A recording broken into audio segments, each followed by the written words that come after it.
Olá, meu nome é Mariana Vidotti e eu estou representando o meu grupo, que é composto por mim, pela Cecília Ferreira, Júlia Cristina, Letícia Gabriele, Natália Xavier e Thiago Almeida.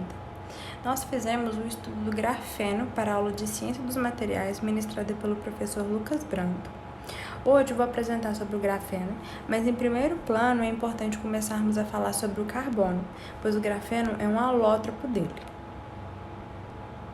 O carbono é um dos elementos mais versáteis que encontramos na natureza, em razão de sua larga aplicação industrial e principalmente pela presença em composições celulares e compostos naturais. O carbono está presente em maior parte em compostos orgânicos, que são compostos derivados desse elemento, sejam eles naturais ou sintéticos. O carbono apresenta alótropos, que são substâncias simples formadas pelo mesmo elemento químico. Existem pelo menos 7 alótropos do carbono. Os mais conhecidos e que aparecem com mais frequência no nosso cotidiano é o grafite, alfa e beta, e o diamante. Mas ainda existem os fulerenos e os nanotubos, que são materiais sintéticos feitos exclusivamente de carbono. O grafeno é um alótropo do carbono recentemente isolado e é considerado o bloco de construção básico para as nanoestruturas de carbono, com exceção do diamante.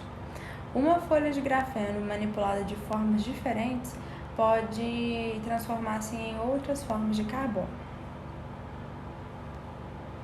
O termo grafeno foi utilizado pela primeira vez em 1987, mas a definição oficial foi dada pela IUPAC em 1994.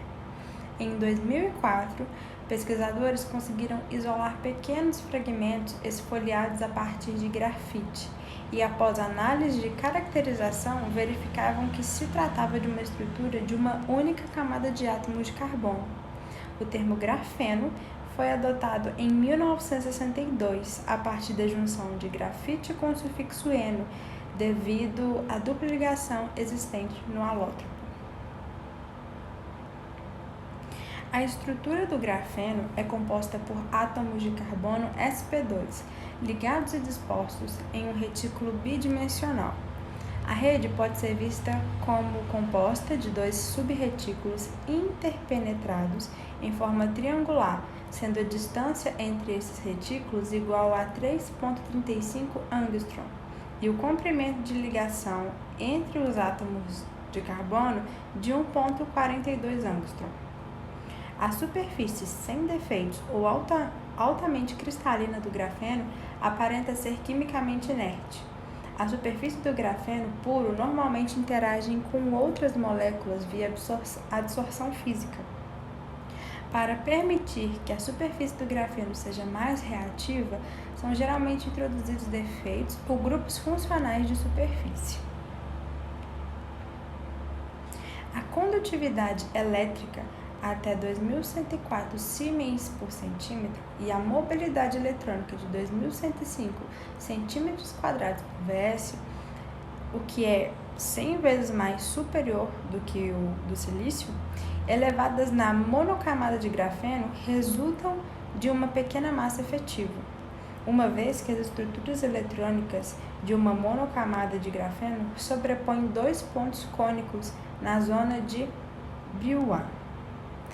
Os elementos em uma única camada de grafeno comportam-se como partículas sem massa, deslocando-se em uma velocidade de aproximadamente 10 elevado a 6 metros por segundo. O grafeno é o material mais fino já conhecido e o mais forte já medido no universo. Apresenta área superficial muito elevada, 2.600 metros por segundo por grama, muito maior do que as áreas superficiais do grafite, 10 metros por segundo por grama, e os nanotubos de carbono, 1.300 metros por segundo por grama. Essas propriedades notáveis tornam o grafeno promissor em aplicações como materiais polímetro compósito, fotoeletrônicos, transistores de efeito de campo, sistemas eletromecânicos, sensores e sondas, armazenamento de hidrogênio e sistema de energia eletroquímica. Em relação às propriedades ópticas, o grafeno apresenta uma transparência quase total. Pode absorver uma fração de 2,3% da luz. Suas propriedades ópticas são fortemente relacionadas com suas propriedades eletrônicas, bem como a sua estrutura eletrônica de baixa energia. O sistema de grafeno exibe um comportamento que permite a sintonia de propriedades ópticas ultra rápidas. Existem várias formas de se obter o grafeno.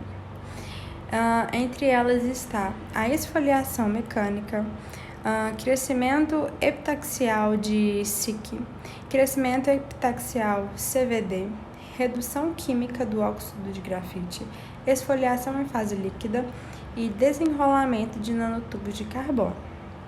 Então, nós deixamos esse quadro aí que tem umas especificações mais técnicas que envolve materiais de partida, técnicas de operação, as vantagens e desvantagens e sugestões de como ocorre cada processo.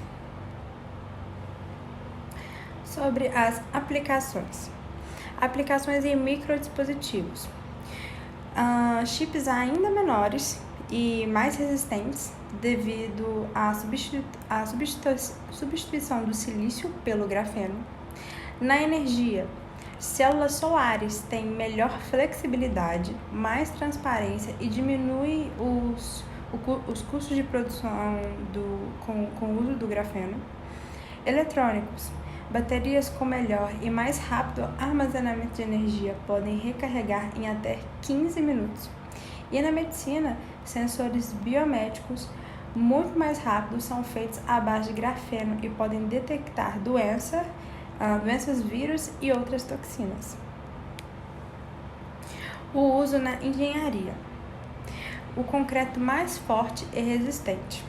Cientistas no Reino Unido descobriram uma forma de incorporar o grafeno no concreto, aumentando consideravelmente a resistência do material e sua impermeabilidade.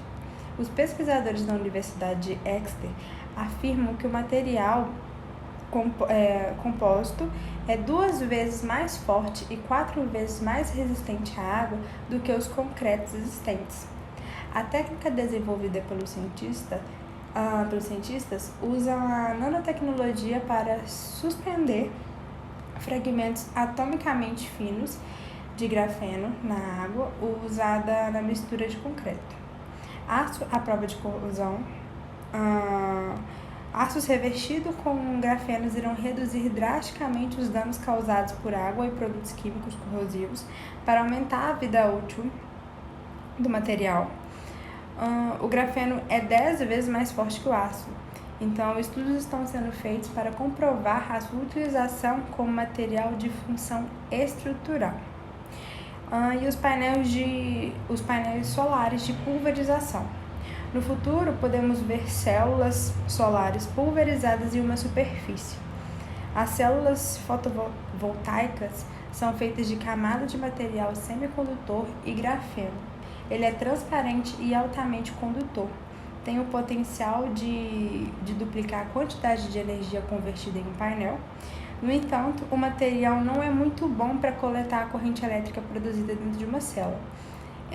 Então, esta é uma área onde a pesquisa está sendo focalizada atualmente. Essas são as referências bibliográficas da onde nós fizemos a pesquisa do nosso trabalho. E essa foi a nossa apresentação. Muito obrigada.